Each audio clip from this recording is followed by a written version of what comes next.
नमस्कार दोस्तों, true IQ study के यूट्यूब चैनल में आपका स्वागत है। दोस्तों, आज के इस क्लास में हम डिस्कशन करने वाले हैं यूपी डीएलएड यानी बीटीसी फर्स्ट सेमेस्टर मैथ के बहुविकल्पी प्रश्न, जो आपकी परीक्षा के लिए अति महत्वपूर्ण है। दोस्त, आप इस वीडियो को बिना स्किप किए हुए अंत तक देखिए, क्योंकि आपके एग्जाम में ऐसे ही प्रश्न देखने को मिलेंगे। चलिए दोस्त, बिना देर किए हुए इन क्वेश्चनों को स्टार्ट करते हैं। चलिए, पहला प्रश्न है कि किस संख्या में 5 का स्थानीय मान सबसे अधिक है। तो अस्थानीय मान निकालने के लिए सबसे पहले आपको पता होना चाहिए कि जिस संख्या का अस्थानीय मान निकालना है उस संख्या को सबसे पहले लिखेंगे, उस संख्या को सबसे पहले लिखेंगे गुणे उस संख्या का स्थान को लिखेंगे। यानी कि अगर पहले वाले ऑप्शन में 5 का स्थानीय मान निकालना है तो 5 को लिखेंगे, और 5 का स्थान यानी 5 दहाई के स्थान पर है तो गुणे 10 यानी 5 दहा 50 होगा। यानी पहले वाले ऑप्शन में 5 का स्थानीय मान 50 होगा, लेकिन दूसरे वाले ऑप्शन यानी ब वाले ऑप्शन में 5 का स्थानीय मान 5 गुणे 1 यानी 5 एकमा 5 होगा।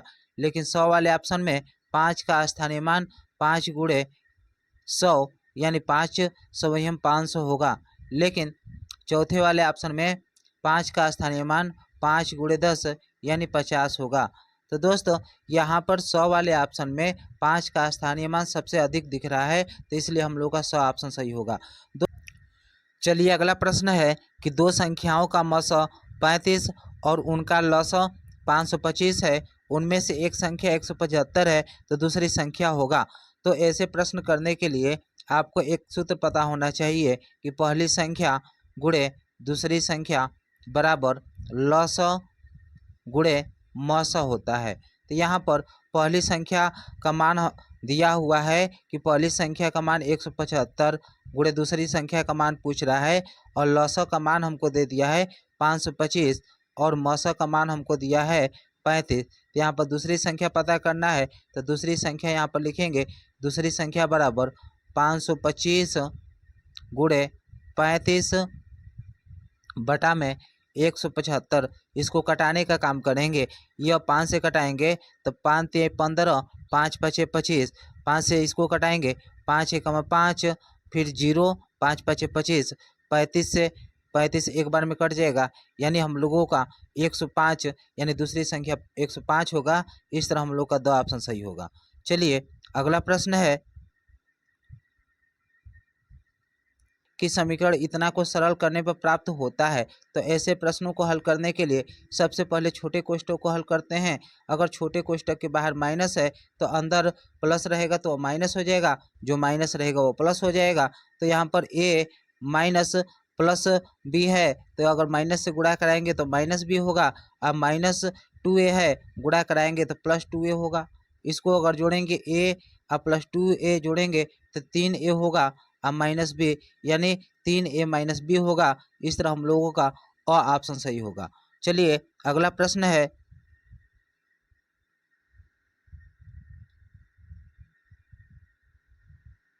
4 का 3% है, यानी 4 का 3% कितना होगा। तो ऐसे प्रश्नों को हल करने के लिए जिस संख्या के साथ क या सौ लगा होगा उसको हमेशा हर में रखते हैं। यानी 4 के साथ क लगा हुआ है तो 4 को नीचे रखेंगे, 3 ऊपर रहेगा। अब प्रतिशत में बदलना है तो 100 से गुणा कराएंगे। 4 से कटाइए, 4 25 हम 100, अब 25 3 कितना होगा 75 होगा। इस तरह हम लोग का दो ऑप्शन सही होगा। चलिए, अगला प्रश्न है कि आयत का प्रत्येक कोण होता है, तो आयत का प्रत्येक कोण 90 अंश का होता है। इस तरह हम लोग का ब ऑप्शन सही होगा। चलिए, अगला प्रश्न है 40 80 का कितने प्रतिशत होगा। देखिए, यहाँ पर 80 के साथ क लगा हुआ है तो 80 को नीचे लिखिए, हर में लिखिए, और 24 ऊपर लिखिए। इसको प्रतिशत में बदलना है तो 100 से गुणा करा दीजिए। कटाइए, 1 0 से 1 0 कटेगा, 8 ते लिखे 24 और 3 दहा में 30 होगा, यानी 30% आपका सही आंसर होगा। इस तरह हम लोग का ब ऑप्शन सही होगा। चलिए, अगला प्रश्न है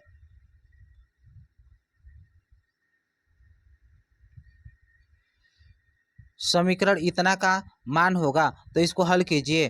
तो 8a minus 3b plus 3a plus 3b, एक जाति वाला एक जाति के पास जुटेगा।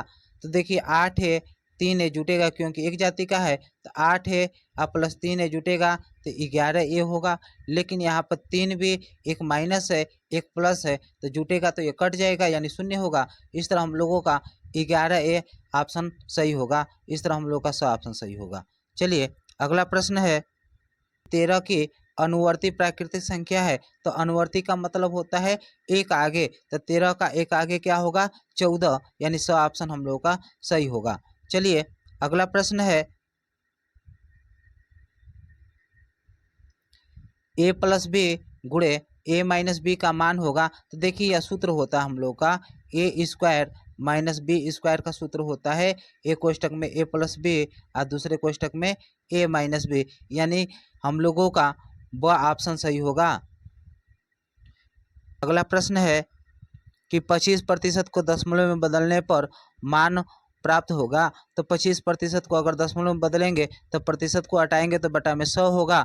अगर भाग देंगे हम लोग तो नीचे 100 है यानी 2 अंक पर दशमलव लग जाएगा यानी 0.25 होगा। इस तरह हम लोगों का वह ऑप्शन सही होगा। चलिए अगला प्रश्न है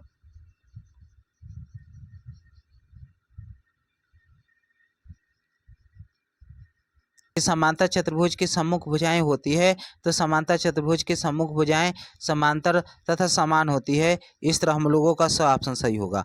चलिए अगला प्रश्न है कि जब दो कोणों का योग 90 अंश होता है तो उसे कहते हैं, तो उसे हम लोग कोटि पूरक कोण कहते हैं या पूरक कोण कहते हैं। इस तरह हम लोग का वो ऑप्शन सही होगा। लेकिन अगर आपसे पूछेगा कि जब दो कोणों का योग यानी जब दो कोणों का योग 180 अंश होगा तो उसे कौन सा कोण कहते हैं, तो उसे समपूरक कोण कहते हैं, उसे समपूरक कोण कहते हैं। चलिए अगला प्रश्न है वे कोण जिनके शीर्ष तथा एक भुजा उभयनिष्ठ हो कहलाते हैं तो उसे आसन्न कोण कहते हैं। इस तरह हम लोगों का अ ऑप्शन सही होगा। चलिए अगला प्रश्न है कि 180 अंश के कोण को कहते हैं, तो 180 अंश के कोण को ऋजु कोण कहते हैं। इस तरह हम लोग का अ ऑप्शन सही होगा। चलिए इससे कुछ इंपॉर्टेंट पॉइंट देखते हैं कि अगर 0 अंश से बड़ा और 90 अंश से छोटा अगर कोई कोण होगा तो उसको हम लोग न्यून कोण कहते हैं, उसको हम लोग न्यून कोण। अगर 90 अंश का कोण होगा तो उसको हम लोग सम कोण कहते हैं, उसे हम लोग सम कोण कहते हैं। अगर 90 अंश से बड़ा और 180 अंश से छोटा होगा तो उसको हम लोग अधिक कोण कहते हैं। और 180 अंश के कोण को ऋजु रेखीय कोण कहते हैं। और 180 अंश से अधिक का कोण होगा तो उसे हम लोग बृहत कोण कहते हैं। अगर 360 अंश का कोण होगा तो उसको हम लोग संपूर्ण कोण कहेंगे। चलिए अगला प्रश्न है किसका प्रारंभिक तथा अंतिम बिंदु नहीं होता है, तो रेखा का प्रारंभिक तथा अंतिम बिंदु नहीं होता है। इस तरह हम लोग का स ऑप्शन सही होगा। चलिए अगला प्रश्न है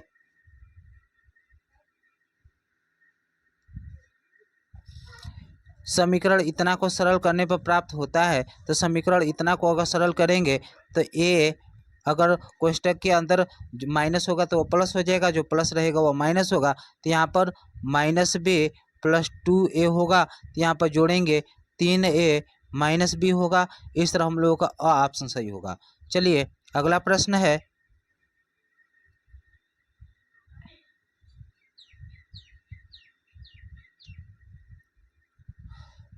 समीकरण इतना का मान होगा। तो ऐसे प्रश्नों को हल करने के लिए सबसे पहले कोष्टक को हल करेंगे। तो 8a minus 3b plus 3a plus 3b अगर हल करेंगे तो यहाँ पर जो 3b है और 3b है तो एक प्लस है एक माइनस है तो ये कट जाएगा। 8 प्लस 3a जुटेगा तो 11 ये हो जाएगा। इस तरह हम लोगों का स ऑप्शन सही होगा। चलिए अगला प्रश्न है कि x square minus y square बटा में एक्स माइनस वाई का सरलता रूप है। तो ऐसे प्रश्नों को हल करने के लिए सबसे पहले इसको सूत्र बतोड़ेंगे।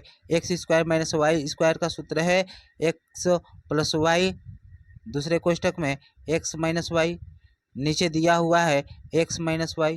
तो एक्स माइनस वाई से एक्स माइनस वाई कटेगा तो बचेगा एक कोष्टक में एक्स प्लस वाई। इस तरह हम लोगों का अ ऑप्शन सही होगा।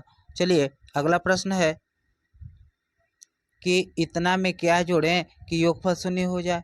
तो इतना में क्या जोड़ें, तो यहाँ पर ऑप्शन से भी कर सकते हैं या मानकर भी कर सकते हैं। तो मान के चलिए 3x माइनस 2y में x जोड़ेंगे तो योगफल हम लोग का शून्य हो जाएगा। तो यहाँ पर x का मान निकालिए, तो x बराबर, अगर 3x को उधर लेके जाएंगे तो -3x होगा और 2y को उधर लेके जाएंगे तो +2y होगा। तो इस तरह हम लोगों का जो -3x + 2y अगर जोड़ेंगे तो वही हम लोगों का आंसर होगा। इस तरह हम लोग का 2 ऑप्शन सही होगा। चलिए अगला प्रश्न है कि 0 अंश से अधिक व 90 अंश से कम माप के कोण को कहते हैं। तो 0 अंश से अधिक होगा और 90 अंश से कम होगा तो उसको हम लोग न्यून कोण कहते हैं। इस तरह हम लोग का ब ऑप्शन सही होगा। समकोण कब कहेंगे, तो समकोण हम लोग का जब 90 अंश का होगा तो उसे समकोण कहते हैं। अधिक कोण कब कहेंगे, तो जब वो 90 अंश से अधिक और 180 अंश से कम होगा तो उसको हम लोग अधिक कोण कहेंगे। अब बृहत कोण यानी कि जब हम लोगों का 180 अंश से अधिक होगा और 360 अंश से कम होगा तो उसे हम लोग बृहत कोण कहते हैं। चलिए अगला प्रश्न है,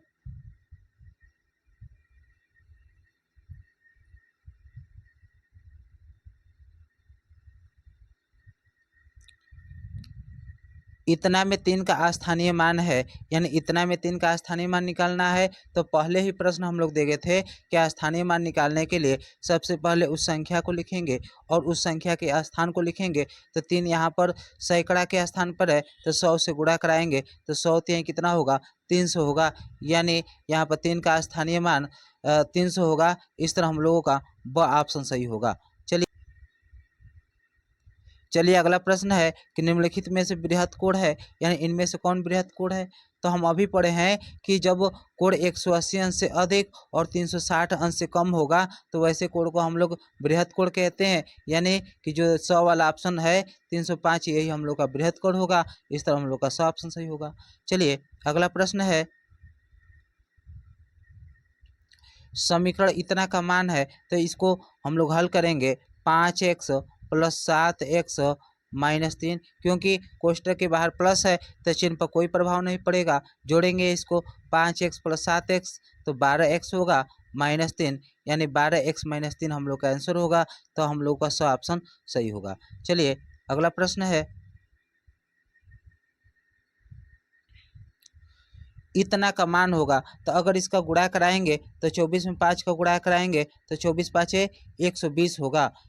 24 पाँचे 120 होगा। लेकिन दशमलव यहाँ पर एक स्थान पर है और यहाँ पर एक स्थान पर है, यानी 2 स्थान पर दशमलव लगाएंगे यानी 1.20 होगा। इस तरह हम लोग का ब ऑप्शन सही होगा। चलिए अगला प्रश्न है कि कौन सा जोड़ा एक दूसरे का व्युत्क्रम है। तो व्युत्क्रम का मतलब होता है उल्टा, यानी एक दूसरे को उल्टा कौन है। तो 100 वाले ऑप्शन में अगर देखेंगे 5/6 है तो इसका उल्टा 6/5 होगा। इस तरह हम लोग का 100 ऑप्शन सही होगा। चलिए अगला प्रश्न है,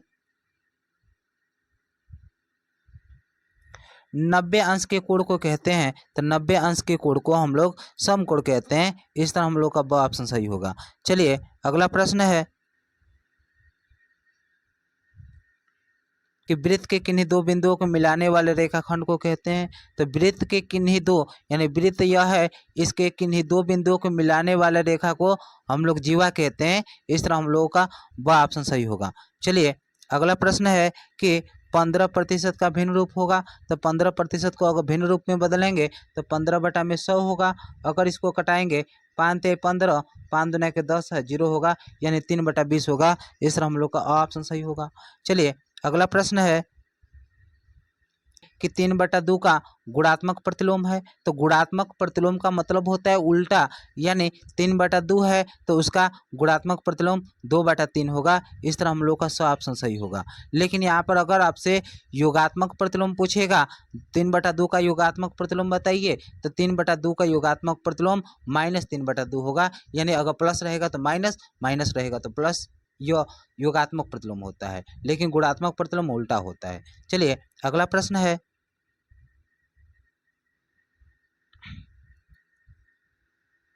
दो संख्याओं का लसअ तथा मसअ क्रमशः 900 व 15 है। इनमें से एक संख्या 225 है तो दूसरी संख्या होगा। तो ऐसे प्रश्न करने के लिए हम आपको एक सूत्र बताए हैं कि पहली संख्या गुणे दूसरी संख्या बराबर लसअ गुणे मसअ होता है। तो पहली संख्या का मान हमको दिया है कि 225 है। दूसरी संख्या का मान पूछ रहा है तो दूसरी संख्या को लिखेंगे। लौसा का मान हमको दिया है 900 और मौसा का मान दिया है 15। दूसरी संख्या को निकालिए आप लोग, तो दूसरी संख्या बराबर 900 गुणे 15 बटा में 225 होगा। कटाइए इसको, कटाएंगे अगर 15 से कटाइए तो 15 एक अम्मा 15, यहाँ पर 7 बचेगा तो 15 पाँच का होगा 75 होगा, और 15 छक्का 90 जीरो, और 15 से कट जाएगा, 15 एक अम्मा 15। इस तरह हम लोगों का 60 आंसर होगा, यानी दूसरी संख्या का होगा 60 होगा। इस तरह हम लोग का 2 ऑप्शन सही हो जाएगा। चलिए अगला प्रश्न है कि ऐसी संख्याएं जो 2 से भाज्य नहीं है उन्हें कहते हैं। तो जो 2 से भाज्य संख्याएं नहीं होती है उसको हम लोग विषम संख्याएं कहते हैं। इस तरह हम लोग का 100 ऑप्शन सही होगा। चलिए अगला प्रश्न है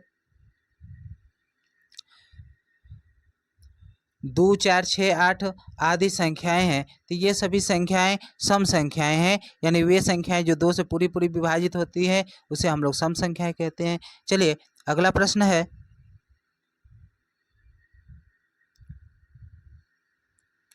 संख्या 4 कड़ी में 3 है। तो 4 कड़ी में 3 एक अपरिमेय संख्या है, क्योंकि इसे हम लोग p बटा q के रूप में व्यक्त नहीं कर सकते। इस तरह हम लोग का 100 ऑप्शन सही होगा। चलिए अगला प्रश्न है कि परिमेय संख्या को p बटा q में व्यक्त करते हैं। हाँ, यह करते हैं, यह हम लोग का सही है। इस तरह हम लोग का 2 ऑप्शन सही होगा। चलिए अगला प्रश्न है कि मूल्यांकन से किन पक्षों से संबंधित सूचना प्राप्त होता है। तो यह हम लोगों का परिणात्मक और गुणात्मक दोनों सूचना प्राप्त होता है। इस तरह हम लोग का 100 ऑप्शन सही होगा। चलिए अगला प्रश्न है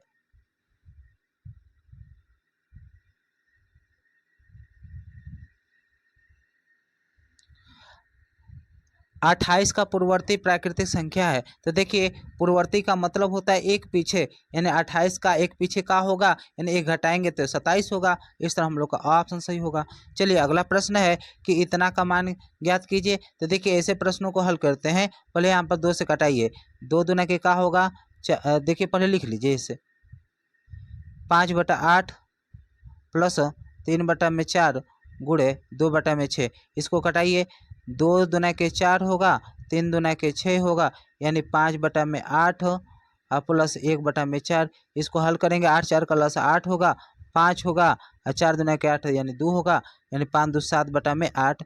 यानी जो 7 बटा 8 हम लोगों का ऑप्शन होगा वही ऑप्शन सही होगा। तो इस तरह हम लोगों का 2 ऑप्शन सही होगा। चलिए अगला प्रश्न है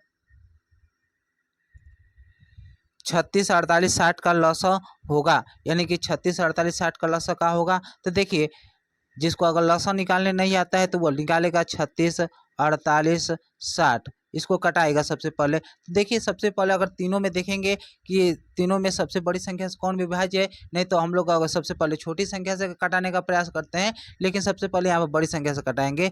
6 से कटाएंगे, 6 छड़े के 36, 6 बटे 48, 6 दहा में 60। फिर 2 से कटाएंगे, 2 तिहाई 6, 2 चौका 8, 2 पाँचे 10। उसके बाद नहीं कटेगा, उसके बाद गुणा करा देंगे। तो 6 दूना के 12, 12 तिहाई 36, 36 पाँचे 180, 180 चौका का होता है 720 होता है। इस तरह हम लोगों का 2 ऑप्शन सही हो जाएगा।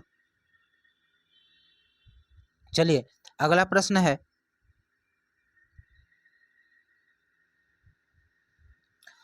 12 14 36 का महत्तम समापवर्तक होगा, यानी महत्तम का होगा। तो देखिए महत्तम का मतलब होता है जो तीनों में कॉमन होता है, जो तीनों में कॉमन होगा वही का होता है मस होगा। तो यहाँ पर अगर 12 का खंड करेंगे तो 12 बराबर 2 दूना के 4 तिहाई का होगा 12 होगा।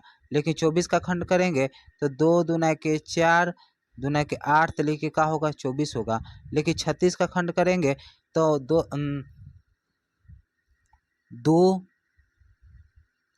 दूना के 4, 4 तिहाई 12, 12 तिहाई का होगा 36 होगा। तो देखिए जो तीनों में कॉमन होगा वही का होता है मसा होता है। तो यहाँ पर 2 तीनों में कॉमन है, एक और 2 जो है यह तीनों में कॉमन है, एक और तीनों में कॉमन है 3। तो इस तरह हम लोगों का 2 गुणे 2 गुणे 3 तीनों में कॉमन है। इस तरह हम लोगों का आंसर 2 दूना के 4 तिहाई का होगा 12 होगा, यानी 12 एक ऐसी संख्या है जो तीनों को कटा देगा। इस तरह हम लोगों का ऑप्शन सही होगा। चलिए अगला प्रश्न है बालकों को मूलभूत संक्रियाओं का ज्ञान दिया जाना चाहिए, तो किससे दिया जाना चाहिए? तो स्कूल सामग्री से दिया जाना चाहिए। इस तरह हम लोग का 2 ऑप्शन सही होगा। चलिए अगला प्रश्न है, भाग करने पर शेषफल सदैव कम होता है, किससे हमेशा कम होता है? भाजक से कम होता है। इस तरह हम लोग का अ ऑप्शन सही होगा। चलिए अगला प्रश्न है,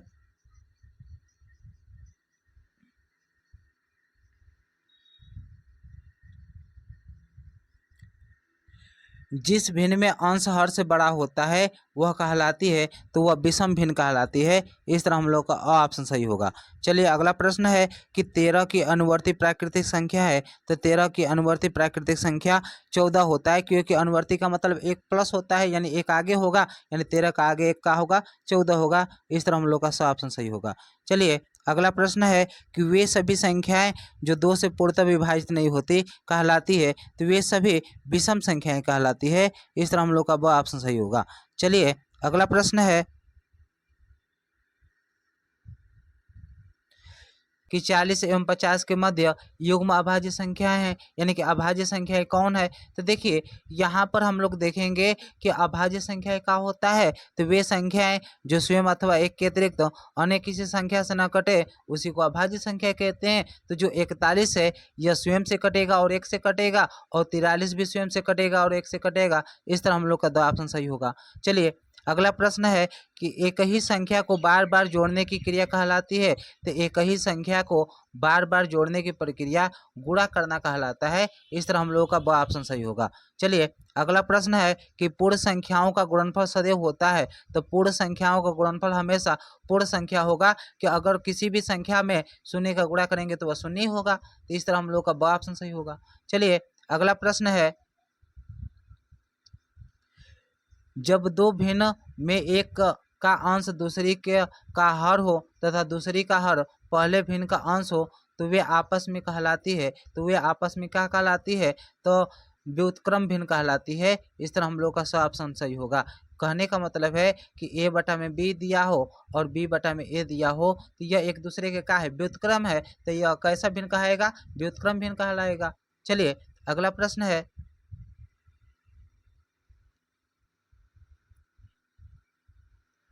5 पर 0 अंश का मान होता है, तो 5 पर 0 अंश का मान 1 होता है। इस तरह हम लोग का स ऑप्शन सही होगा। चलिए अगला प्रश्न है कि 18% का भिन्न रूप होगा, तो 18% को भिन्न में बदलेंगे तो 18 बटा में क्या होगा? 100 होगा। तो कटाइए इसको, 2 9 18, 2 50 100, नहीं कटेगा, यानी 9 बटा 50 होगा। इस तरह हम लोग का 2 ऑप्शन सही होगा। चलिए अगला प्रश्न है, अनुचित भिन्न है, यानी कि कौन अनुचित भिन्न है? तो देखिए अनुचित भिन्न में यहाँ पर 5/8, 2/9, 3/7 ये तो ठीक है, लेकिन जो 20/3 है यह अनुचित भिन्न है, क्योंकि इसमें देखेंगे अ वाले ऑप्शन में देखेंगे कि हमेशा जो अंश है वह हर से छोटा है, लेकिन द वाले ऑप्शन में जो अंश है हर से बड़ा है। इस तरह हम लोगों का द ऑप्शन सही होगा। चलिए अगला प्रश्न है,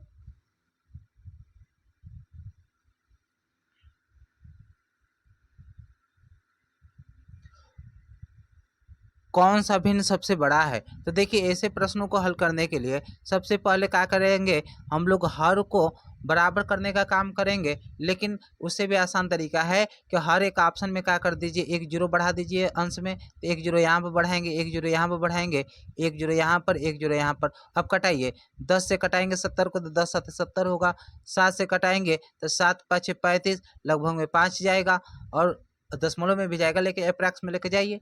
अगर यहाँ पर कटाएंगे तो 11 सत्ते का होगा 77 होगा, यहाँ पर कटाएंगे तो 8 छक्का का होगा 48 होगा। यानी हम लोगों का 2 ऑप्शन दिख रहा है कि अ वाला ऑप्शन और 100 वाला ऑप्शन। तो देखिए यहाँ पर हम लोगों का अगर कटाए हैं तो 10 7 70 पूरा कट गया है, लेकिन यहाँ पर हम लोग का दशमलव में कुछ जाएगा कि 11 7 77 होगा और दशमलव कुछ जाएगा, यानी कि हम लोगों का 7 दशमलव कुछ कुछ आएगा। इस तरह हम लोगों का सबसे बड़ा भिन्न 8/11 होगा। इस तरह हम लोग का 100 ऑप्शन सही होगा। चलिए अगला प्रश्न है कि इतना को सरल करने में प्राप्त होगा, तो देखिए सबसे पहले हम लोग छोटा कोष्ठक को हल करेंगे, लेकिन यहाँ पर सबसे पहले भाग की प्रक्रिया करेंगे, क्योंकि का को पहले काटिए ता पीछे दो भाग, गुणा करे धन जोड़ को ऋण को दिए घटाए। तो सबसे पहले यहाँ छोटा कोष्ठक को हल कीजिए, तो 6 बटे का होगा 48 होगा, यानी यहाँ पर का होगा 8 होगा। 8 से भाग देंगे तो 8 से कटाएंगे इसको, तो 8 से लेके 24 होगा, 4 बचेगा, 8 छः का 48, 0 यानी 360 होगा। इस तरह हम लोगों का ब ऑप्शन सही होगा। चलिए अगला प्रश्न है, एक गोले का आयतन 36 पाई घन सेमी है तो उसकी त्रिज्या होगा।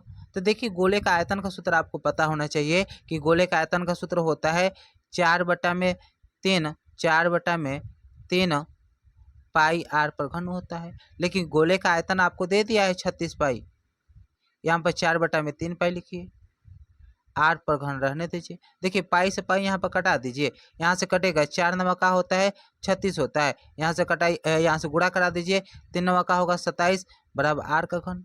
तो यानी अगर आर का मान निकालेंगे यहाँ पर तो आर का घन बराबर 27 आया है, यानी आर बराबर का होगा घनमूल निकालेंगे तो 3 होगा, यानी त्रिज्या का होगा हम लोग का 3 सेमी होगा। इस तरह हम लोग का अ ऑप्शन सही होगा। चलिए अगला प्रश्न है, ए प्लस बी स्क्वायर का मान होगा। तो ए प्लस बी स्क्वायर का मान हम लोग जानते हैं कि a square plus b square plus 2ab होता है। इस तरह हम लोगों का द ऑप्शन सही हो जाएगा। चलिए अगला प्रश्न है कि 5 सही 3/2 को विषम भिन्न में बदलने पर मान प्राप्त होगा। तो देखिए इसको विषम भिन्न में बदलना है तो 2 5 का होगा 10 और 3 जोड़ेंगे 13, 13 बटा में का होगा 2 होगा। इस तरह हम लोगों का ऑप्शन सही होगा। चलिए अगला प्रश्न है,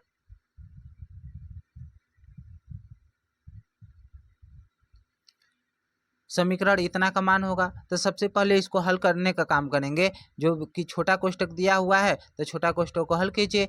1/2 है, छोटा कोष्ठक में 5/4। अगर भाग को गुणा में बदलेंगे तो 6 ऊपर जाएगा 3 नीचे आएगा, तो कटाइए इसको, 3 दूना का होगा 6 होगा और 2 दूना का होगा 4 होगा। अब नहीं कटेगा तो 1/2 ऊपर का 5 बचा है, नीचे का बचा है 2। अगर इसको हल करेंगे 5 एकम का होगा 5 है, 2 दूना का होगा 4 होगा, यानी 5/4 जो ऑप्शन दिया रहेगा वह सही है। तो 5/4 हमारा द ऑप्शन में दिया हुआ है। इस तरह हम लोग का द ऑप्शन सही होगा। चलिए अगला प्रश्न है कि सभी संख्याओं का सार्वगुणनखंड है, यानी कि सभी संख्याएं किससे हमेशा कटती हैं। तो हमेशा कोई भी संख्या जो होगी एक से हमेशा कटेगी। इस तरह हम लोगों का ऑप्शन सही होगा, क्योंकि एक जो संख्या है वह सार्वगुणनखंड होता है, यानी सबको कटाने वाला होता है। चलिए अगला प्रश्न है कि 7 और 16 के सार्वगुणनखंड है। तो 7 और 16 के सार्वगुणनखंड 1 है। इस तरह हम लोग का द ऑप्शन सही होगा। चलिए अगला प्रश्न है,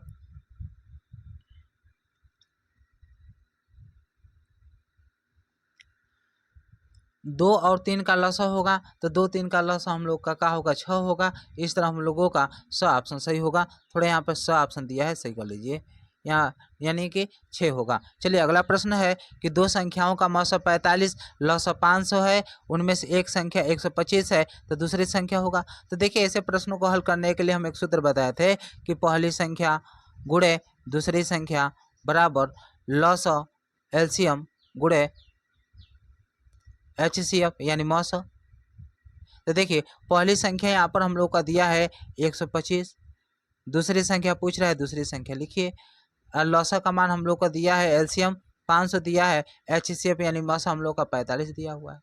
कटाइए दूसरी संख्या यहाँ पर लिखिए, पक्षांतर कीजिए इसको, 500 गुणे 45 बटा में का होगा 125 होगा। कटाइए इसको, 5 से कटेगा 5 दूना के 10, 2 बचेगा 5 पचे 25, 5 से कटाइए 5 नवा का होगा 45 होगा। फिर 25 से कटाइए, 25 दूना 50 और 0। अगर गुणा कराएंगे तो 20 नवा का होगा 180, यानी दूसरी संख्या का होगा जी 180 होगा। चलिए यानी कि हम लोगों का जो भी ऑप्शन में 180 दिया रहेगा वह सही होगा।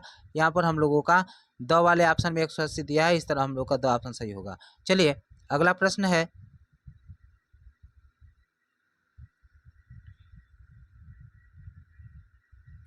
0.05 का मान है, यानी इसको हल करने के लिए सबसे पहले 0.05 लिखेंगे और दशमलव के नीचे 1 लिखेंगे और दाएं तरफ जितने अंक है उतना 0 बढ़ा देंगे।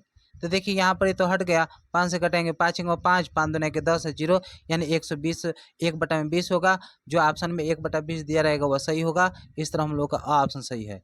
चलिए अगला प्रश्न है कि 0.6 गुणे 0.4 का मान है, तो इसको अगर गुणा करेंगे 6 में 4 का गुणा करेंगे 6 चौका का होगा 24 होगा, लेकिन 0.2 अंक पर लगाएंगे तो इस तरह हम लोग का 0.24 होगा, यानी 0.24 जो ऑप्शन में दिया रहेगा वह सही होगा। इस तरह हम लोग का स ऑप्शन सही होगा। चलिए अगला प्रश्न है कि समीकरण इतना का मान होगा। तो देखिए ऐसे प्रश्नों को हल करने के लिए सबसे पहले अगर नीचे जितना 0 से भाग देना होगा, यानी 10 से भाग देना होगा तो एक स्थान पर दशमलव लगेगा। अगर 100 से भाग देना होगा 2 स्थान पर दशमलव लगेगा। अगर 1000 से भाग देना होगा तो 3 स्थान पर दशमलव लगेगा, यानी जितना 0 होगा उतना स्थान पर दशमलव लगेगा। यहाँ पर 100 से भाग देना है तो दशमलव पहले से 2 स्थान पर है, यानी 2 स्थान और बाईं तरफ दशमलव खिसक का आ जाएगा, यानी हम लोगों का 2.2854 हम लोगों का आंसर होगा, यानी जो ऑप्शन में दिया रहेगा वही आंसर होगा। इस तरह हम लोगों का आ ऑप्शन सही होगा। चलिए अगला प्रश्न है कि किसी वृत्त का व्यास 4 सेमी है तो त्रिज्या का मान होगा। तो देखिए वृत्त का व्यास जो होता है त्रिज्या से 2 गुना होता है, यानी त्रिज्या का होगा आधा होगा, यानी हम लोगों का जो त्रिज्या होगा 2 सेमी का होगा। इस तरह हम लोगों का सा ऑप्शन सही होगा। चलिए अगला प्रश्न है कि एक समांतर चतुर्भुज का क्षेत्रफल 75 सेमी है और उसका ऊंचाई 7.5 सेमी हो, तो उसका आधार कितने सेंटीमीटर का होगा। तो देखिए सबसे पहले समांतर चतुर्भुज का क्षेत्रफल होता है, समांतर चतुर्भुज का क्षेत्रफल बराबर आधार गुणे ऊंचाई होता है, यानी h होता है। तो देखिए समांतर चतुर्भुज का क्षेत्रफल 75 सेंटीमीटर दिया है और आधार हम लोगों से पूछ रहा है, यानी ए से आधार गुणे ऊंचाई हम लोग को दे दिया है 7.5 सेंटीमीटर। तो देखिए यहाँ पर आधार का मान निकालना है, तो आधार बराबर 75/7.5 लिखेंगे, 7.5 लिखेंगे। तो देखिए यहाँ पर हम लोग क्या करेंगे, दशमलव को हटाएंगे, दशमलव हटाएंगे तो 1 0 बढ़ेगा, दशमलव हट जाएगा, 75 से भाग देंगे तो 75 दाम में 750 होगा। इस तरह हम लोगों का 10 जो भी ऑप्शन दिया रहेगा वह सही होगा। तो यहाँ पर हम लोगों का ब ऑप्शन 10 दिया है, इस तरह हम लोग का ब ऑप्शन सही होगा। चलिए अगला प्रश्न है वह वृत्त जो किसी त्रिभुज की सब भुजाओं को बिना बढ़ाए स्पर्श करे कहलाता है, तो वह हम लोगों का जो भी होता है वृत्त वह अंतःवृत्त कहलाता है। इस तरह हम लोग का सा ऑप्शन सही होगा। चलिए अगला प्रश्न है किस संख्या में 6 का स्थानीय मान सबसे अधिक है। तो यहाँ पर 6 का स्थान देखेंगे कि किस विकल्प में 6 का स्थान सबसे अधिक स्थान पर है। तो देखिए पहले वाले ऑप्शन में 6 का स्थान दहाई के स्थान पर है, तो यहाँ पर तो 60 होगा। यहाँ पर जो ब वाला ऑप्शन है यहाँ पर इकाई के स्थान पर यहाँ पर 6 होगा, लेकिन यहाँ पर सैकड़ा के स्थान पर है, यहाँ पर कितना होगा 6 से होगा। और यहाँ पर द वाले ऑप्शन में हम लोगों का दहाई के स्थान पर है तो 60 होगा, लेकिन जो स वाला ऑप्शन है यहाँ पर 6 का स्थान सैकड़ा के स्थान पर सबसे अधिक स्थान पर है। इस तरह हम लोग का स ऑप्शन सही होगा। चलिए अगला प्रश्न है कि अर्धवृत्त में स्थित कोण का मान होता है, तो अर्धवृत्त में स्थित कोण का मान 90 अंश का होता है। इस तरह हम लोग का ब ऑप्शन सही होगा। चलिए अगला प्रश्न है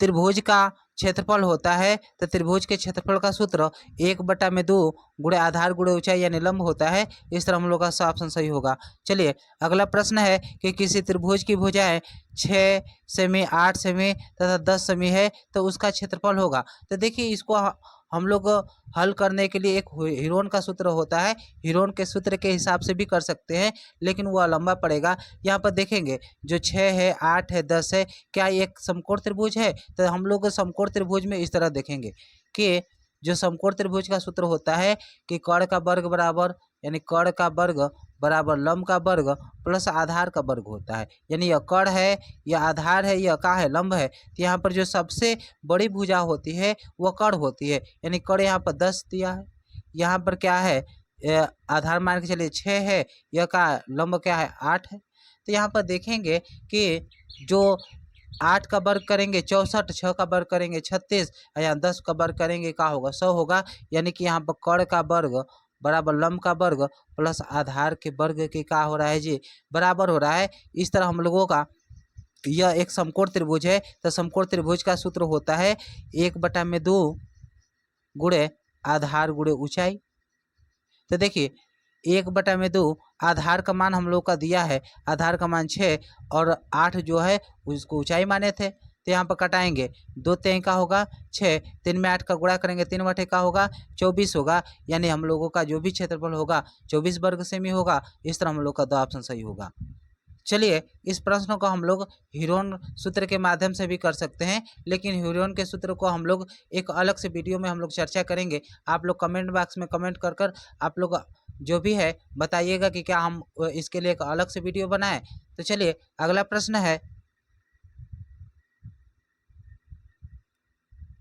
कि एक त्रिभुज का क्षेत्रफल क्या होगा जिसका आधार 10 सेमी तथा ऊंचाई 6 सेमी है। तो देखिए हम जानते हैं कि त्रिभुज के क्षेत्रफल का सूत्र होता है 1/2 गुणे आधार गुणे ऊंचाई होता है। तो 1/2 रखेंगे, लेकिन आधार का मान 10 दिया है, ऊंचाई का मान 6 दिया है। कटाइए, 2 3 6, 10 3 का होगा 30 होगा, यानी 30 वर्ग सेमी होगा। इस तरह हम लोग का ऑप्शन सही होगा। चलिए अगला प्रश्न है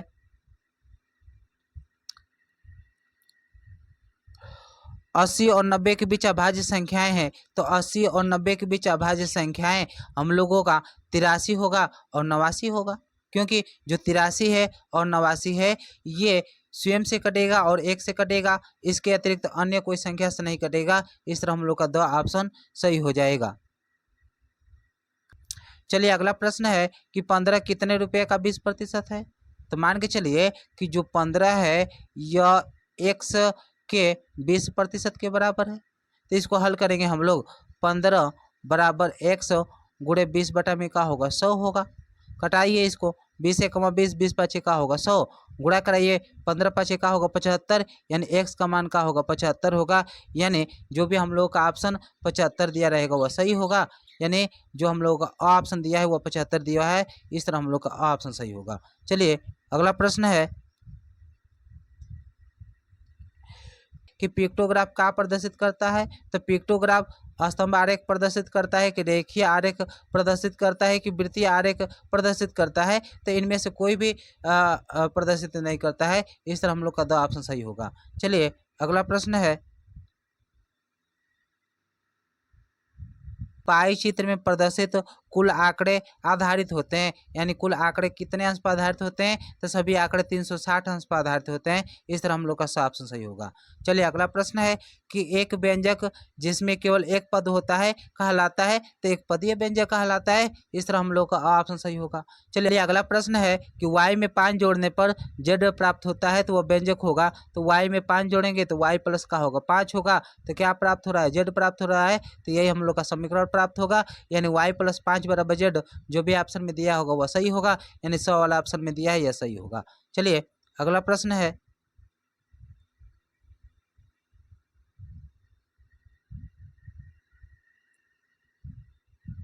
किसी संख्या का 1/4 भाग क्या कहलाता है। तो किसी भी संख्या का 1/4 भाग 25% कहलाता है, क्योंकि प्रत्येक वस्तु अपने आप में 100% होता है। 100 गुणे 1/4 करेंगे, 4 25 का होगा 100, यानी 25% होगा। इस तरह हम लोगों का ऑप्शन सही होगा। चलिए अगला प्रश्न है कि राहुल अपने आय का 80% खर्च करके 120 रुपये बचाता है, तो उसकी मासिक आय कितनी है। तो देखिए मान के चलिए कि राहुल 100% कमा रहा है, उसमें 80% अगर खर्च करेगा तो 20% बचाएगा। तो 20% का वैल्यू यहाँ पर दिया है, 20% का वैल्यू 120 रुपया दिया है। तो यहाँ पर 1% का वैल्यू निकालेंगे, 1% का वैल्यू 120 बटा में का होगा 20। अगर 100% का वैल्यू निकाल देंगे वही का होगा, उसका आय होगा। 20 से कटे 20 का होगा 120 होगा, 100 छक्का का होगा 600 होगा, यानी राहुल की आय कितना है 600 रुपया है। इस तरह हम लोगों का जो भी ऑप्शन है वो सही होगा। तो इस तरह हम लोगों का वह ऑप्शन सही होगा। चलिए अगला प्रश्न है चित्रलेख तकनीकी का विकास किया गया था, यानी चित्रलेख तकनीकी का विकास किसने किया था। तो डॉक्टर ऑटो न्यूरैथ ने किया था। इस तरह हम लोग का ऑप्शन सही होगा। चलिए अगला प्रश्न है कि निम्नलिखित में चौड़ाई नहीं होती, यानी किसमें चौड़ाई नहीं होती। तो जो रेखा चित्र होता है उसमें चौड़ाई नहीं होती। इस तरह हम लोग का ऑप्शन सही होगा। चलिए अगला प्रश्न है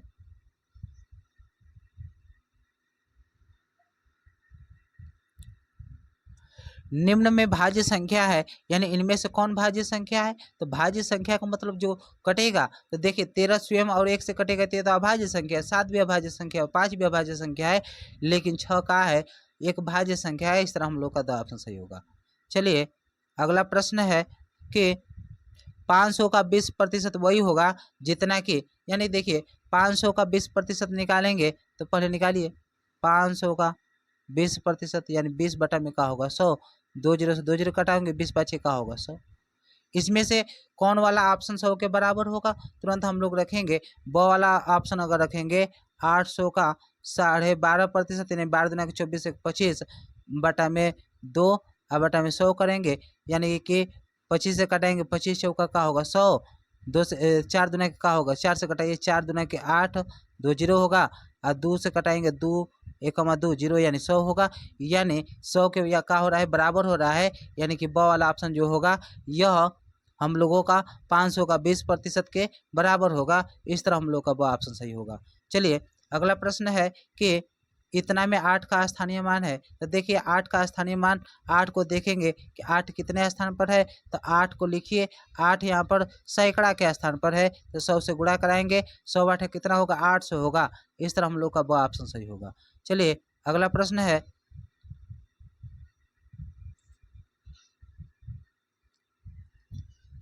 इतना में 3 का जातीय मान है। तो देखिए जातीय मान किसी भी संख्या को पूछे उसका जातीय मान वही होता है, तो यहाँ पर 3 का जातीय मान कितना होगा, 3 ही होगा। इस तरह हम लोग का ब ऑप्शन सही होगा। चलिए अगला प्रश्न है कि 5.7 में 7 का स्थानीय मान है। तो देखिए 7 का स्थानीय मान दशमलव में दिया हुआ है, तो 7 को लिखेंगे, 7 कितने स्थान पर है, 1 के स्थान पर, तो 1 लिखेंगे, लेकिन दशमलव का हटाएंगे तो बटा में का होगा, 10 होगा, यानी 7/10 हम लोग का स्थानीय मान होगा। इस तरह हम लोगों का जो भी दिया है वह सही होगा, तो ब ऑप्शन हम लोग का दिया हुआ है, इस तरह हम लोग का ब ऑप्शन सही होगा। चलिए अगला प्रश्न है कि 3 सही 9 बटा में 11 तथा 1 सही 11 बटा में 13 का योगफल होगा। तो देखिए यहाँ पर इसको पहले जोड़ेंगे, तो 11 33 और 9 जोड़ेंगे तो क्या होगा, 33 9 42 होगा, 42 बटा में 11 होगा, प्लस 13 1 13, 13 में 11 जोड़ेंगे तो हम लोग 24 होगा, 24 बटा में का होगा 13, 13 11 का हम लोग लॉसा निकालेंगे, तो 11 33 को 3 हासिल का होगा 3 होगा, 11 1 11 3 कितना होगा 14 होगा, यानी 143 लॉसा होगा। भाग देंगे तो 13 बढ़ जाएगा, तो 13 से गुणा कराएंगे तो 13 दूना के 26 को 6 हासिल का होगा 2 होगा, और 13 चौका 52 और 2 कितना होगा 54 होगा, प्लस 13 से भाग देंगे तो 11 बढ़ जाएगा, 11 चौका 44 को 4 हासिल कितना होगा 4 होगा, और 11 दूना के 22, अब 22 से 4 कितना होगा 26 होगा। इसको जोड़ देंगे, तो अगर इसको जोड़ेंगे 6 4 10 को 0 हासिल का होगा 1 होगा, फिर यहाँ पर 6 4 10 1 11 को 1 हासिल 1 होगा, 5 2 7 1 का होगा 8 होगा, बटा में 143 होगा, यानी 810 बटा में 143 हम लोग का सही होगा। जो भी ऑप्शन में दिया रहेगा वह सही होगा। देखिए यहाँ पर ऑप्शन में कोई नहीं दिया है, इस तरह हम लोग का कोई नहीं होगा, इस तरह हम लोग का द ऑप्शन सही होगा। चलिए अगला प्रश्न है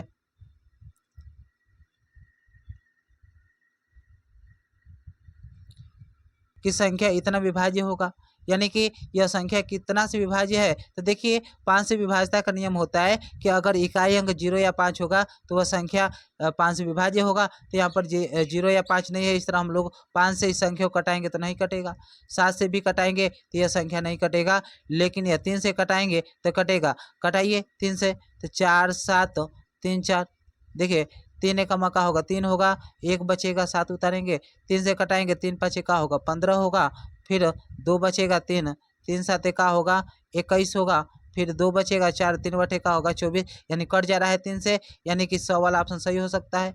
और 6 से भी कटाएंगे तो 6 से भी यह संख्या कटेगा, यानी कि हम लोग का दोनों ऑप्शन सही हो सकता है। थोड़ा यहाँ पर द ऑप्शन दे दिया है, इसको आप सही कर लीजिएगा क्योंकि दोनों ऑप्शन सही होगा। चलिए अगला प्रश्न है कि 40 1200 का कितना प्रतिशत है। तो देखिए हम लोग जानते हैं कि जिसके साथ क या स लगा रहेगा उसको हमेशा नीचे रखेंगे, यानी 1200 के साथ क या स लगा रहा है तो उसको नीचे रखेंगे, 40 को ऊपर रखेंगे। प्रतिशत में बदलना है तो 100 से गुणा करा देंगे, इसको कटाएंगे, 1 0 से 1 0 कटेगा, फिर यहाँ पर 1 0 से 1 0 कटेगा, 4 से 4 3 12, यानी 10 बटा में 3 होगा, इसको भाग देंगे तो 3 से 1 बटा 3 होगा, यानी जो ऑप्शन में दिया रहेगा वो सही होगा, यानी 100 ऑप्शन 3 से 1 बटा 3 दिया हुआ है, इस तरह हम लोग का 100 ऑप्शन सही होगा। चलिए अगला प्रश्न है कि 700 का 35 है, तो हम जानते हैं कि जिसके साथ क लगा रहेगा उसको हमेशा नीचे यानी हर में रखेंगे। तो 700 को नीचे रखिए, 35 ऊपर रहेगा और प्रतिशत में बदलना है तो 100 से गुणा कराइए। तो यहाँ पर 2 जीरो से 2 जीरो कटेगा, 7 पची का होगा 35 यानी 5% के बराबर है, यानी कि हम लोगों का ब ऑप्शन सही होगा। चलिए अगला प्रश्न है,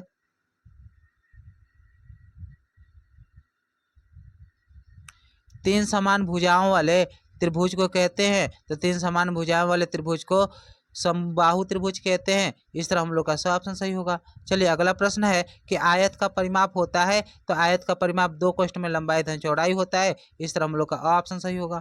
चलिए अगला प्रश्न है, वर्ग की भुजा होती है, तो वर्ग की भुजा का सूत्र होता है परिमिति बटा में का होता है 4 होता है। इस तरह हम लोग का ब ऑप्शन सही होगा। चलिए अगला प्रश्न है कि समीकरण इतना का मान होगा, तो यहाँ पर भाग देना है 1275 में भाग दे दीजिए 25 का। तो अगर भाग देंगे तो 5 पचे 25, 5 दूना के 10, 5 पचे 25, 5 पचे 25 होगा। फिर 5 से कटाएंगे तो 5 पचे 25, 5 एकमा 5 होगा, यानी 51 हम लोग का आंसर होगा। तो जो भी ऑप्शन में 51 दिया रहेगा वो हम लोग का सही होगा। तो द वाला ऑप्शन हम लोग का सही होगा। चलिए अगला प्रश्न है कि इतना का मान होगा, तो देखिए इसको हम लोग हल करेंगे। 3/5 प्लस में माइनस का गुणा करेंगे तो माइनस 2 में का होगा 5, 5 5 का लॉस 5 होगा। यहाँ पर 3 होगा, यहाँ पर का होगा 2 होगा, 3 में से 2 घटेगा तो 1, 1 में का होगा 5 होगा। इस तरह हम लोग का ऑप्शन सही होगा।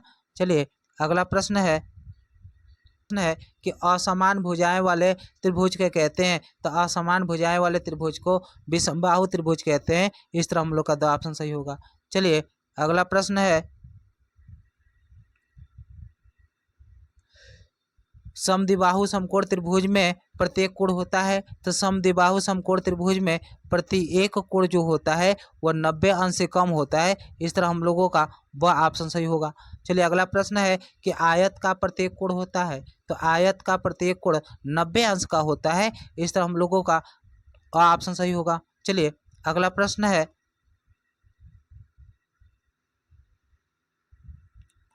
वर्ग की प्रत्येक भुजा होती है, तो वर्ग की प्रत्येक भुजा बराबर होती है। इस तरह हम लोगों का ब ऑप्शन सही होगा। चलिए अगला प्रश्न है कि अर्धवृत्त में बना कोण होता है, तो अर्धवृत्त में बना कोण समकोण होता है। इस तरह हम लोग का ऑप्शन सही होगा। चलिए अगला प्रश्न है कि रोमन अंक में किस संकेत की पुनरावृत्ति नहीं होती। तो जो हम लोगों का ब ऑप्शन सी दिया है इसकी पुनरावृत्ति नहीं होती, इसलिए हम लोग का ब ऑप्शन सही होगा। चलिए अगला प्रश्न है कि संख्या इतना में 5 और 6 के स्थानीय मानों का गुणनफल होगा। तो देखिए यहाँ पर संख्या को लिखेंगे 70 560, यहाँ पर 5 का स्थानीय मान निकालेंगे। तो 5 का स्थानीय मान 5 गुणे 5 सैकड़ा के स्थान पर है, तो 100 से गुणा कराएंगे यानी 500 होगा। और 6 का स्थानीय मान निकालेंगे तो 6 का स्थानीय मान 6 गुणे 6 दहाई के स्थान पर तो 10 से गुणा कराएंगे तो 60 होगा। इस तरह 60 गुणे 500 यानी 6 5 कितना होगा 30 होगा। 1 2 3 यानी 3 जीरो बढ़ाएंगे। इस तरह हम लोगों का इनका गुणनफल 30,000 होगा। इस तरह हम लोग का ऑप्शन सही होगा। चलिए अगला प्रश्न है,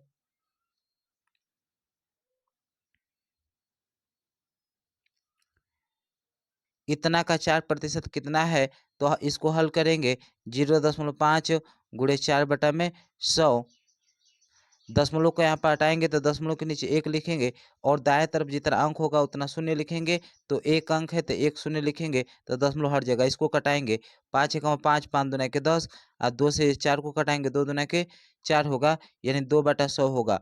अगर 100 से 2 में भाग देंगे तो नीचे 2 जीरो है यानी 0.2 स्थान पर लगेगा, यानी 0.02 हम लोगों का आंसर होगा।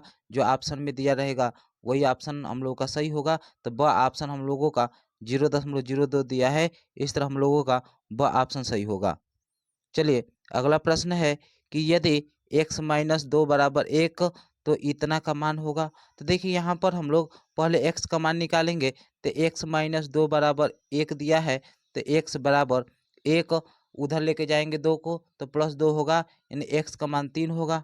तो यहाँ पर इस समीकरण में x का मान रखेंगे तो यहाँ पर 3 x के जगह पर 3 रखेंगे तो 3 का स्क्वायर होगा, प्लस 5 गुणे x के जगह पर 3 रखेंगे प्लस 2 लिखेंगे तो यहाँ पर 3 का वर्ग करेंगे तो 9 होगा, प्लस 5 3 15 और प्लस 2 होगा। 9 में 3 का गुणा करेंगे तो 27 होगा, प्लस 15 प्लस 2, इसको अगर जोड़ेंगे तो 15 2 17 होता है, और 17 में अगर 27 जोड़ेंगे, 17 में अगर 27 जोड़ेंगे तो 7 7 14 को 4 हासिल 1 होगा, 2 1 3 1 का होगा 4 होगा, यानी हम लोग का 44 आंसर सही होगा। इस तरह हम लोगों का ऑप्शन ब 44 दिया है, इस तरह ब ऑप्शन हम लोग का सही होगा। चलिए अगला प्रश्न है कि निम्नांकित में से 5 विभाज्य संख्या है, यानी इनमें से कौन 5 विभाज्य संख्या है। तो देखिए 5 विभाज्यता का नियम होता है कि जिस संख्या के अंत में 0 या 5 होगा वह संख्या अवश्य ही 5 से विभाज्य होगा। तो चौथे वाले ऑप्शन यानी 2 वाले ऑप्शन में इकाई अंक 5 दिया हुआ है, इसलिए यह संख्या 5 से विभाज्य है। अगर इसको आप 5 से भाग देंगे इस संख्या में तो यह अवश्य ही 5 से कटेगा, इसलिए हम लोगों का द ऑप्शन सही होगा। चलिए अगला प्रश्न है कि संख्या इतना का गुणज होगा, यानी कौन सी संख्या है जो सबको कटा देगा।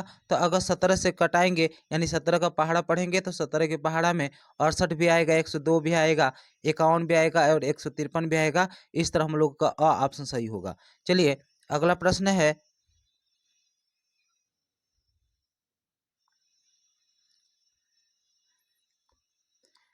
संख्याएं 0, 1, 3, 4 डॉट डॉट कहलाती है, तो ये सभी संख्याएं पूर्ण संख्याएं कहलाती है। इस तरह हम लोग का ब ऑप्शन सही होगा। चलिए अगला प्रश्न है कि संख्याएं इतना का योग होगा, तो इसको हम लोग जोड़ने का काम करेंगे। 25.12 लिखेंगे, फिर उसके बाद 7.56 लिखेंगे, उसके बाद 3.47 लिखेंगे, इसको जोड़ेंगे। 6 2 8 8 7 15 को 5 हासिल 1 होगा, 5 1 6 4 10 1 11 को 1 हासिल 1 होगा, दशमलव लगाएंगे। 7 5 12 3 15 1 16 को 6 हासिल 1 होगा, 2 1 3 होगा, यानी 36.15 होगा। इस तरह हम लोग का अ ऑप्शन सही होगा। चलिए अगला प्रश्न है इतना का मान होगा, यानी गुणा करने के लिए कह रहा है, तो 432 में 7 का गुणा कराएंगे तो 7 दूना के 14, 7 लिखे 21 22 को 2 हासिल 2 होगा, 4 से 28 से 2 का होगा 30 होगा, यानी 3024 होगा। इस तरह हम लोगों का ब ऑप्शन सही होगा। चलिए अगला प्रश्न है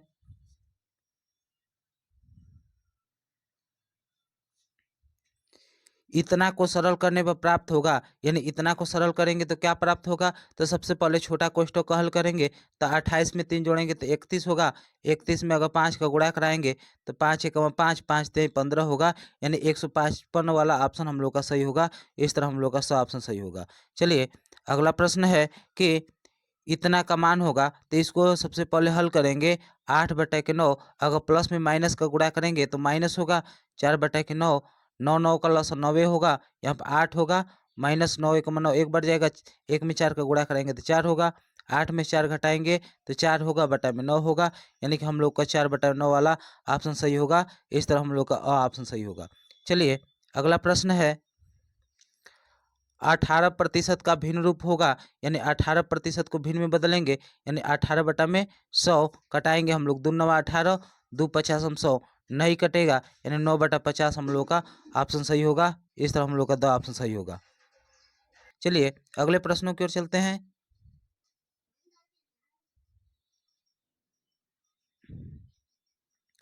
दो संख्याओं का मसप 45 है और लसप 500 है, उनमें से एक संख्या 125 है, तो दूसरी संख्या का होगा। तो हम लोग पहले ऐसा सवाल लगाए हैं कि पहली संख्या गुणे दूसरी संख्या बराबर लस यानी एलसीएम गुणे एचसीएफ यानी मस होता है। तो यहाँ पर पहली संख्या का मान दिया है 125, दूसरी संख्या का मान पूछ रहा है।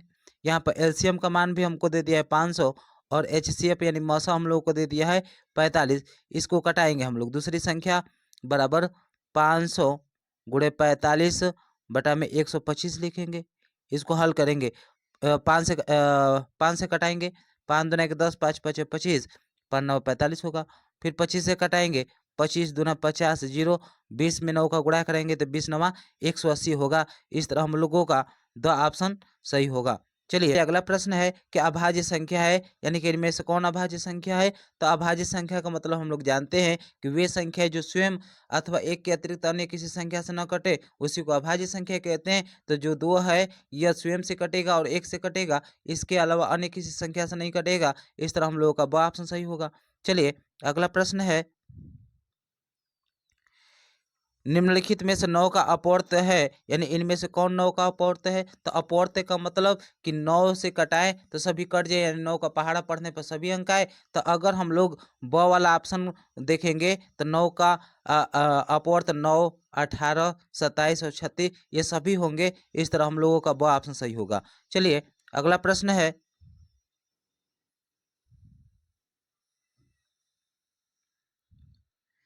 30 और 40 के बीच अभाज्य संख्याएं हैं, यानी 30 और 40 के बीच कौन सा अभाज्य संख्या होगा। तो 30 और 40 के मध्य अभाज्य संख्या 31 होता है और 37 होता है। इस तरह हम लोगों का स ऑप्शन सही होगा। चलिए अगला प्रश्न है कि संख्या इतना के अनुपात में है, यदि इनका महत्तम समापवर्त 12 है तो ये संख्याएं होंगी। तो देखिए यहाँ पर जो महत्तम समापवर्त 12 दिया है यह इसी में से निकल कर आया होगा, यानी कि अगर मान के चलिए वह संख्याएं 1 संबंध है, 2 संबंध है, 3 के अनुपात में है, तो यह हम लोगों का यहाँ से x निकल कर आया होगा, यहाँ से x, यहाँ से x। तो जो x निकल कर आया होगा वह हम लोग का मौसर निकल कर आया होगा। तो यहाँ पर 1 गुणे x के जगह पर 12 रखेंगे, यहाँ पर 2 गुणे x के जगह पर 12 रखेंगे, यहाँ पर 3 गुणे x के जगह पर 12 रखेंगे। तो यहाँ पर 12 एकम 12, 12 दूना के 24, 12 तीन का होगा 36। ये हम लोग का संख्याएं होगा। अगर इससे हम लोग मौसा निकालेंगे तो हम लोग का 12 मौसा निकल कर आएगा। इस तरह हम लोगों का जो ऑप्शन दिया रहेगा वह सही होगा। तो हम लोग का ब वाला ऑप्शन 12, 24, 36 दिया है। इस तरह हम लोगों का ब ऑप्शन सही होगा। चलिए अगला प्रश्न है,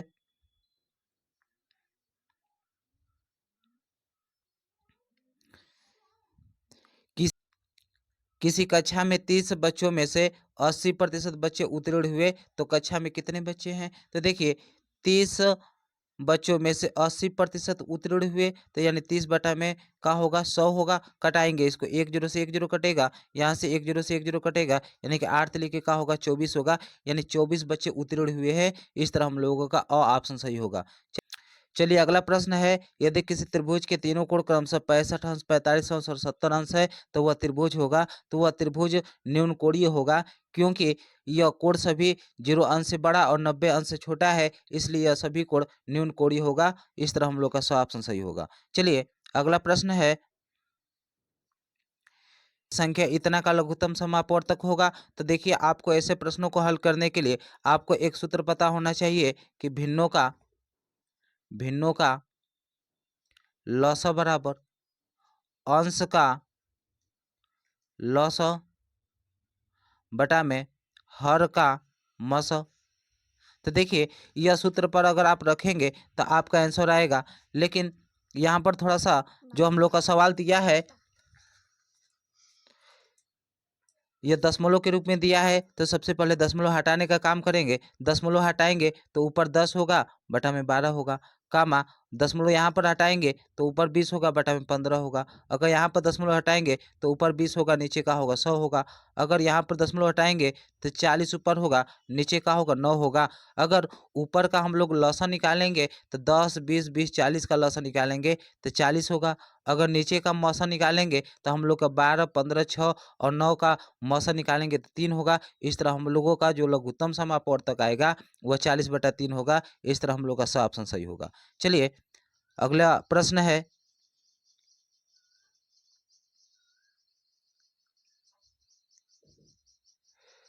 संख्या इतना का गुणज होगा। तो संख्या इतना का गुणज कौन है। तो देखिए अगर यहाँ पर हम लोग 13 जो संख्या दिया है, अगर इससे कटाएंगे तो ये सभी संख्याएं कट जाएंगे। इस तरह हम लोगों का ऑप्शन सही होगा।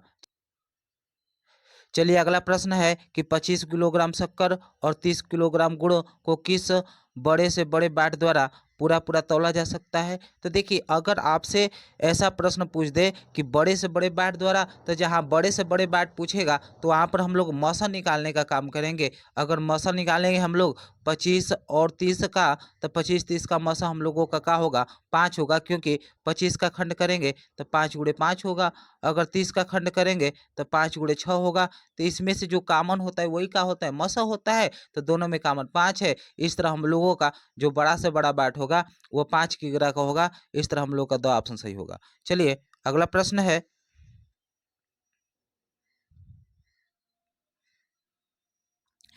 40 अंश का कोटि पूरक होगा, यानी 40 अंश का कोटि पूरक का होगा। तो कोटि पूरक का मतलब हम जानते हैं कि जब दो कोणों का योगफल 90 अंश होता है तो उसी को कोटि पूरक या पूरक कोण कहते हैं। तो एक कोण का मान हम लोग को 40 अंश दिया है, तो दूसरे कोण का मान पूछ रहा है, तो हम लोग क्या करेंगे, इस तरह करके घटाएंगे। तो b बराबर 90 माइनस का होगा 40, यानी जो दूसरा कोण होगा 90 में से 40 घटाएंगे 50 अंश का होगा। इस तरह हम लोगों का जो भी ऑप्शन होगा वह सही होगा। तो द वाला ऑप्शन हम लोगों का 50 अंश दिया है। इस तरह हम लोग का द ऑप्शन सही होगा। चलिए अगला प्रश्न है कि 60 अंश का समपूरक कोण होगा। तो देखिए, समपूरक कोण का मतलब हम लोग जानते हैं कि जब दो कोणों का योगफल 180 अंश होता है तो उसी को हम लोग समपूरक कोण कहते हैं। तो यहाँ पर एक कोण का मान 60 अंश दिया है, दूसरे कोण का मान पता करना है।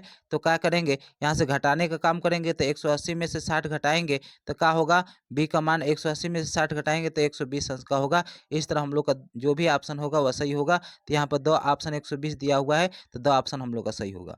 चलिए अगला प्रश्न है कि समुच्चय ए बराबर 4 5 6 तथा समुच्चय बी बराबर इतना दिया है, तो ए यूनियन बी का मान पूछ रहा है। तो देखिए, ए यूनियन बी का मान अगर पूछेगा तो यूनियन का मतलब होता है संग, यानी इसको एक साथ लिखने का काम करेंगे। तो यहाँ पर एक साथ लिखेंगे तो यहाँ पर ए यूनियन बी जो है 2, 3, 4, 5, 6 बनेगा। इस तरह हम लोगों का अ वाला ऑप्शन इसी तरह दिया है। इस तरह हम लोग का अ ऑप्शन सही होगा। चलिए यहीं पर मैथ के बहुविकल्पी प्रश्न खत्म होते हैं। आगे की वीडियो में हम लोग अति लघुत्तरीय प्रश्न देखेंगे। तब तक आप अपना ध्यान रखिए और अपने माता पिता के सपनों को साकार कीजिए। जय हिंद, जय भारत, वंदे मातरम साथियों।